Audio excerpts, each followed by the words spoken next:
Shalom, shalom, Israel, shalom. It's your brother Joshua back with another quick coffee break, man, and a quick exhortation, man, for the brothers and sisters in the truth, right?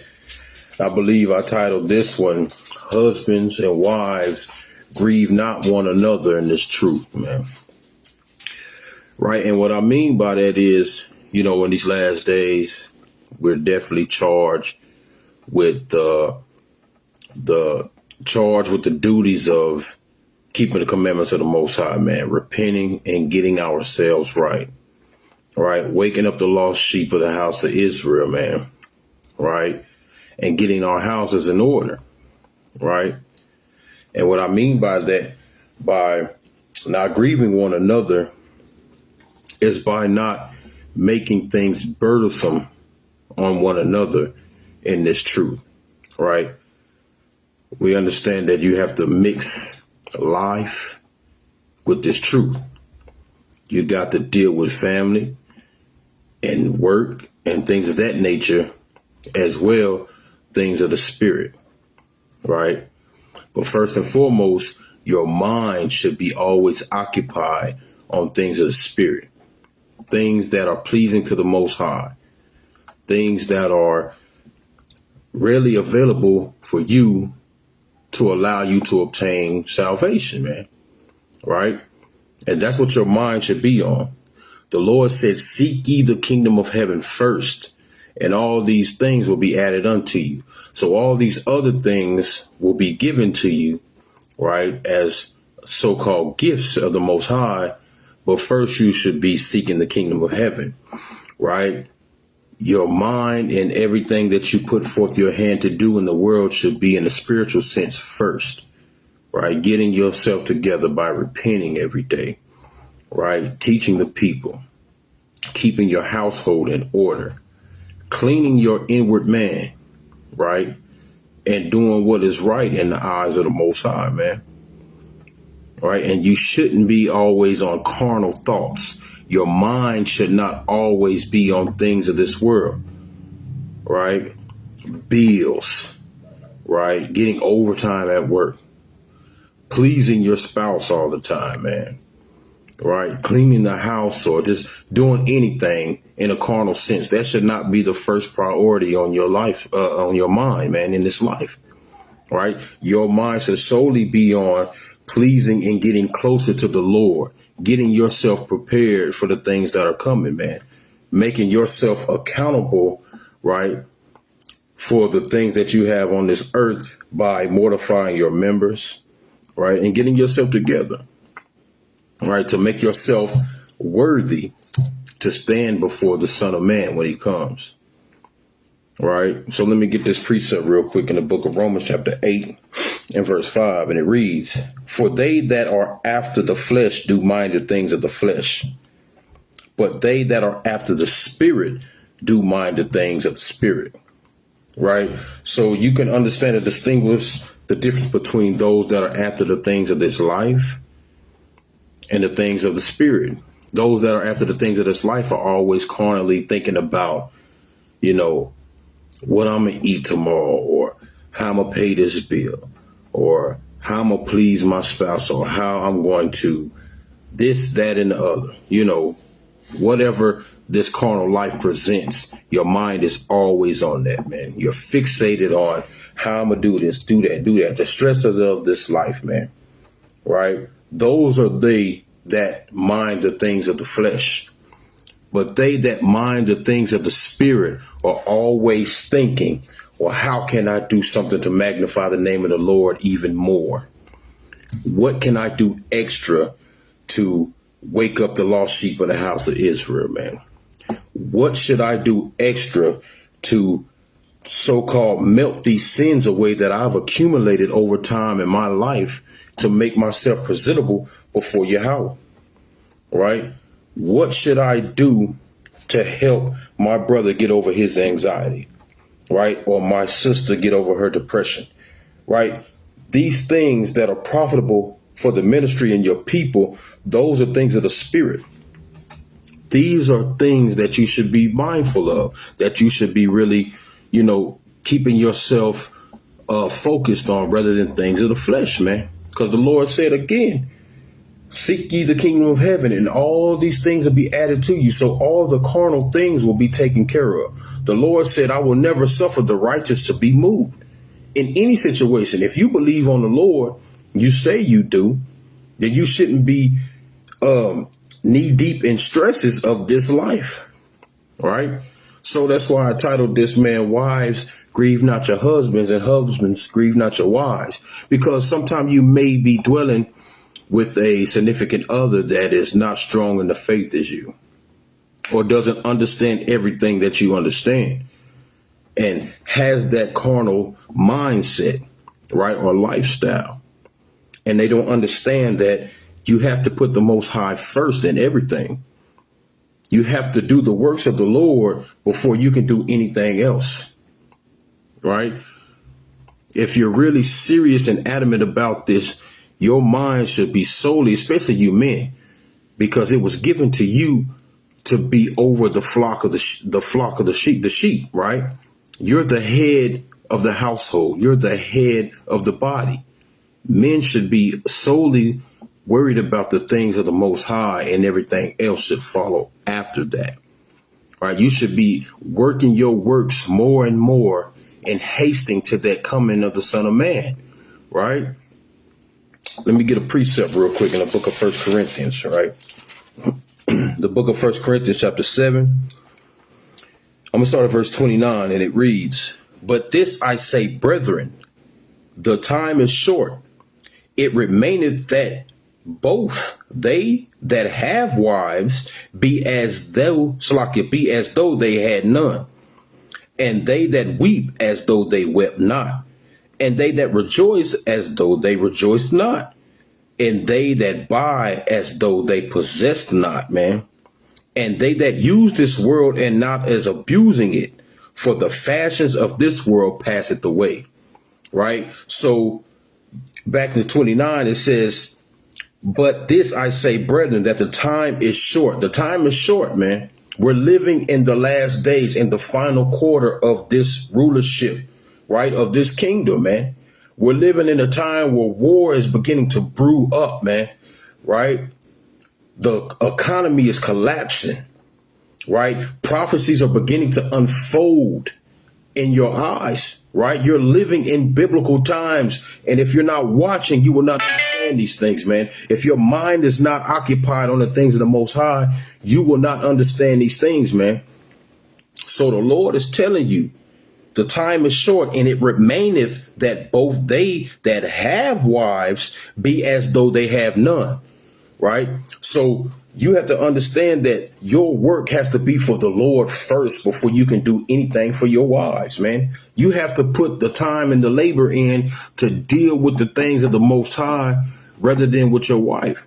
That might sound harsh to a carnal thinking person, but you sisters have to understand that, man. If you came into this truth and you have a husband in this truth and he's the leader of the household, he has to have his mindset solely on the Most High and his business first, right? He has to do the work of the Most High first. And you should be too.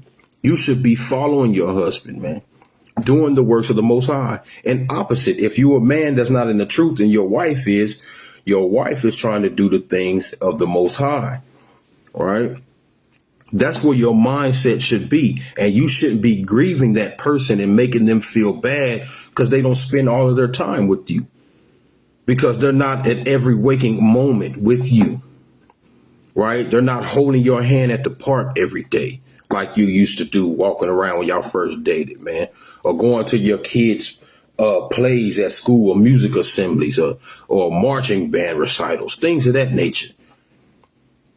That should not be your sole thought, man, right? These things can happen, but in moderation.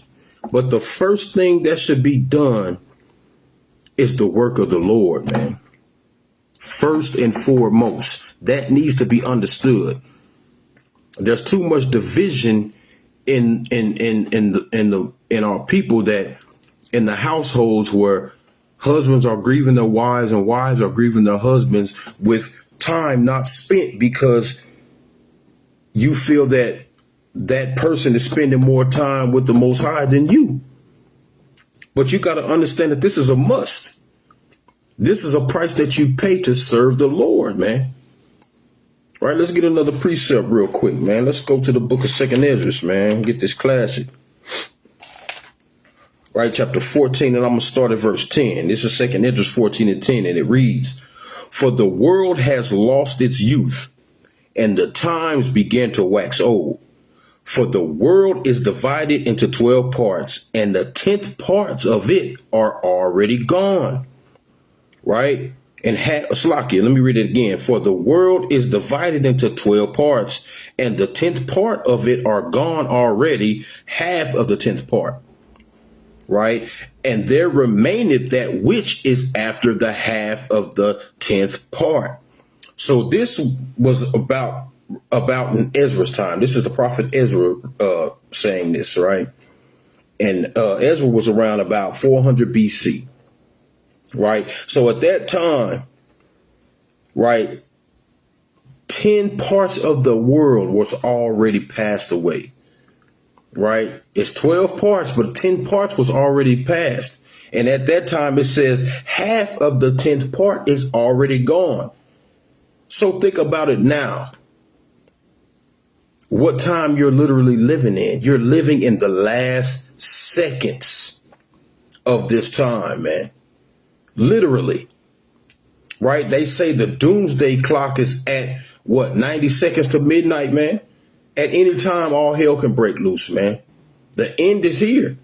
So you have to be solely with your mind on the Lord, right? Let's finish that. Verse 13, it says, "Now therefore set thine house in order, and reprove thy people. Comfort such of them them as be in trouble, and now renounce corruption." So that's the job, right? To reprove our people. This is the mindset that you should be in, is reproving your people. Not complaining and being upset because someone is not spending an adequate time, according to you, with their spouse or their lover, right? These things will come, but the work of the Lord has to be done first, right? And it says, "Let go from thee mortal thoughts." That's the point. You have to let go of your mortal thoughts, man. It said, "They that mind the things of the flesh," right? They mind the things of the flesh. Those that are in the spirit mind the things of the spirit. Right. So it says, "Let go from the mortal thoughts, cast away the burdens of man, put off now the weak nature, and set aside the thoughts that are most heavy unto thee, and haste thee, and flee from these times." So the Lord said, put off that weak nature, man, and the things that are besetting you and your thoughts, man, your stresses, right? Your anxieties, your worries, your sadness. Put that away from you. And haste, meaning move fast to get away from these times, because it's almost here, and any second, man, any second, all hell can break loose. Now, we done said this time and time again, and most of you brothers and sisters think it's a joke. You may have been in the truth for a while now, and you hear the things over and over again, and you don't think that it's moving according to your timeline. Well, you're not the Most High. The Most High is not on your time. The Most High does what he wants to do. He can bring about destruction 10 seconds from now or 10 years from now. But it's your job to continue to serve him and do what's right. Repenting, reproving your people, setting aside those mortal thoughts, and getting yourself and your family prepared to meet that day. Right? But he said, let go of the weak nature, man. If you hold on to that weak nature, you will not make it. If you're constantly nagging your husband or nagging your wife about spending time with them, that they make you feel like you're not important and things of that because you're spending too much time doing the work of the Lord, or you're reading, or you're doing this, man, that's weak nature. You're grieving the spirit, right? You're bringing spirits into the homes, man. You're causing a rift and a division, right, in the households. The Lord said these things that he's satisfied with or he's proud of, paraphrasing, a man and a wife that agree together. Right? These are the things that are supposed to happen. You're supposed to be on the same accord, agreements, man. You can't be grieving one another, man. And you as a man, you have to let go of that weak nature, man, and not be bothered of the nagging and the crying and being upset. And you have to do what you got to do, man, for the Lord, man. You cannot let that take you away from the work of the Lord. A lot of you weak brothers allow it to happen. All right, baby, you right. Well, let's go to the movies and let's do this and let's do that. So and so and so and so, you know. And you're right. I've been reading too much, man, lately. I can take a week off. You know, these are that, man. You're off when you think like that, man. You're off. Don't let those things bother you, man. You have to do your work, man. The Lord said this. Let's get this in Luke real quick. Let's go to Luke 14, man. All right. It might sound harsh, but it is what it is. And it's the truth, man.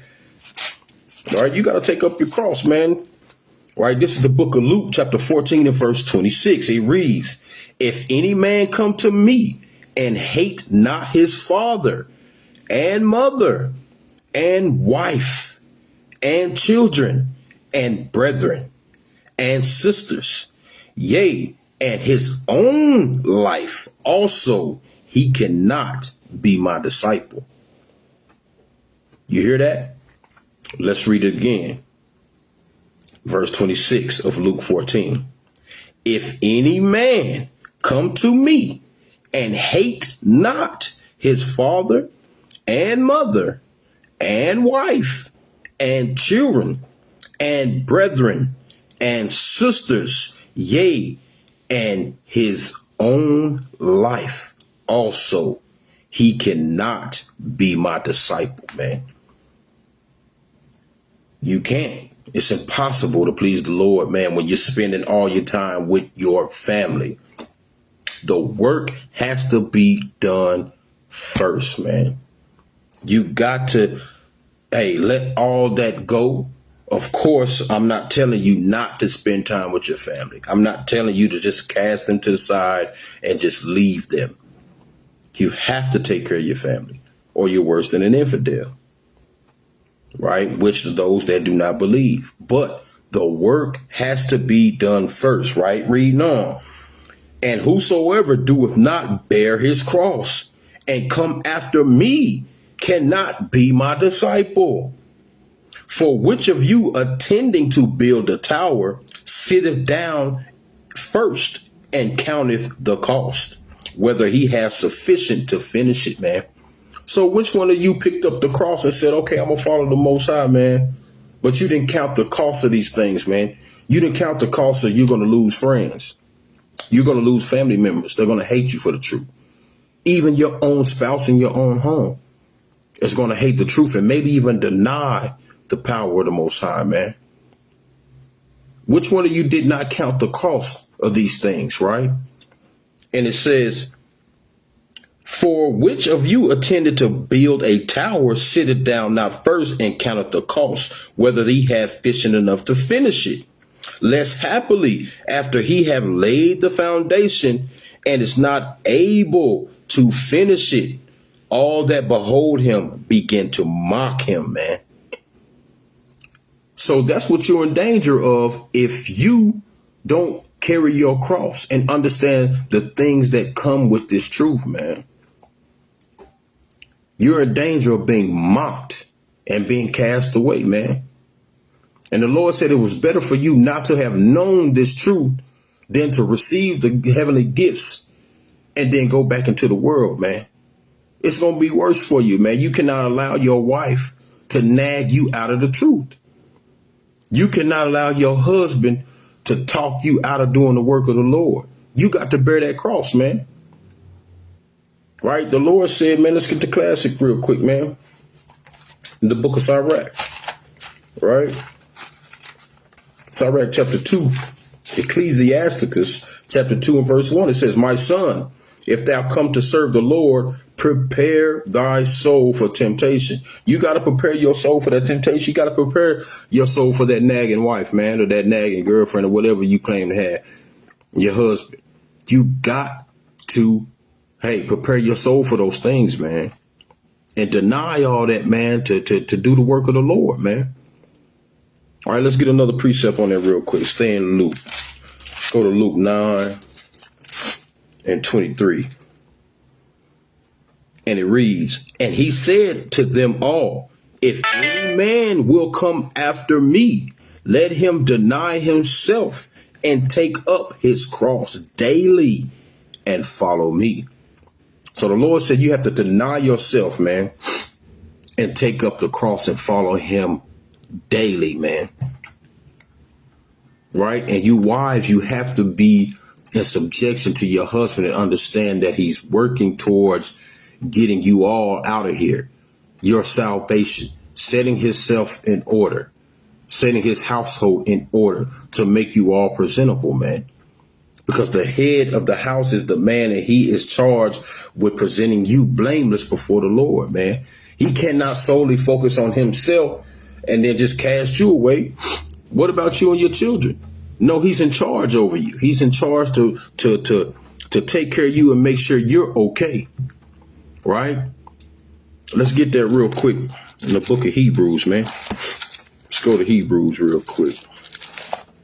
Right, it's the book of Hebrews, chapter 13 and verse 17. It reads, obey them that have the rule over you and submit yourselves, for they watch for your souls, as they that must give an account, that they may do it with joy and not with grief, for that is unprofitable for you.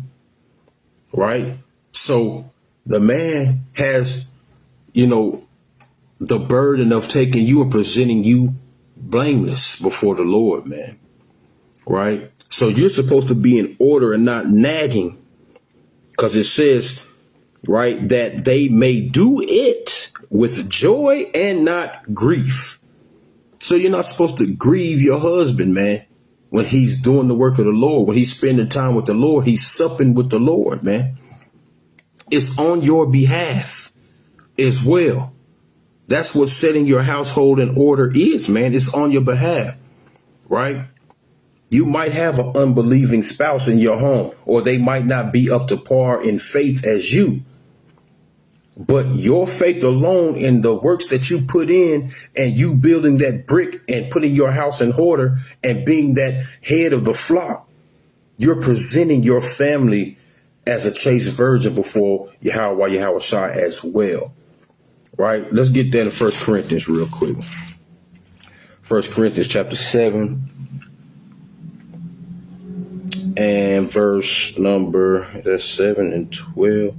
Verse 7 and 12 says, I'll start at 12. It says, but to the rest speak I not the Lord.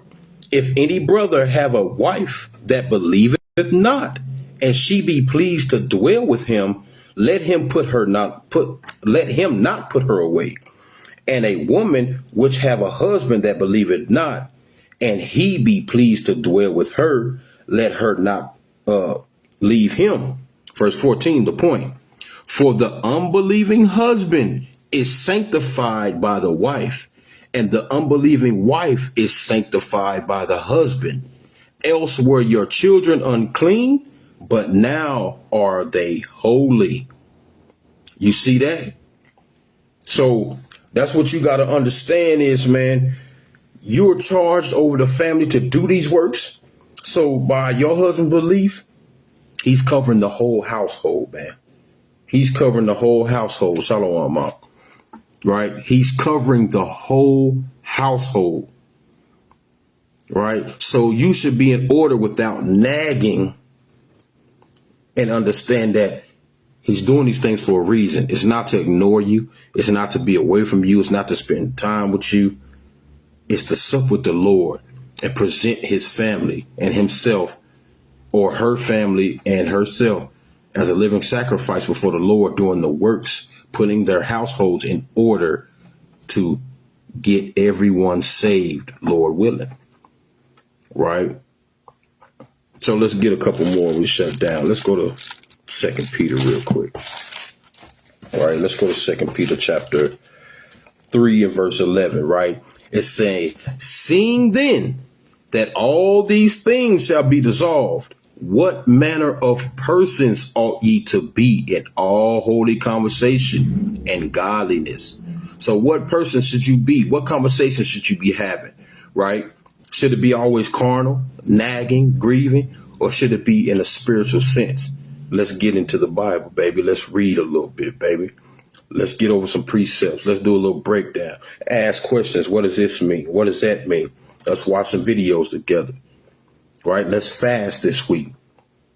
These are the conversations you should be having, man, right? And verse 12, looking for and hasting until the coming of the day of the Most High, wherein the heavens being on fire shall be dissolved, and the elements shall melt with fervent heat, man. So you should be hasting to get away from these times, man, and getting yourself and your household together, man.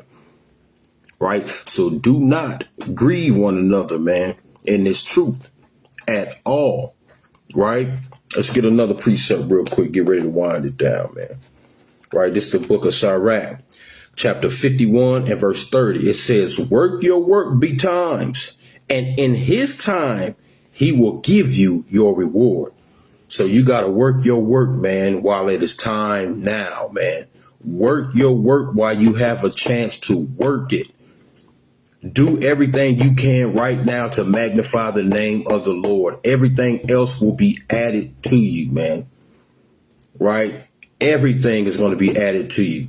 You have to work your work while you have time. So wives and husbands, don't grieve one another if you don't have the time that you want in a carnal speaking sense. Understand these things are being done for you can be presented worthy to stand in the time of the return of Mashiach Yahushua, man, that you may be saved out of this place, man. Right? So let me put this last precept up, man. I'm going to shut it down, right? The classic. It's the book of Joshua, chapter 24, verse 15. And if it seem evil unto you to serve Yahweh, choose you this day whom you will serve, whether the gods which your fathers served that were on the other side of the flood, or the gods of the Amorites in whose land ye dwell.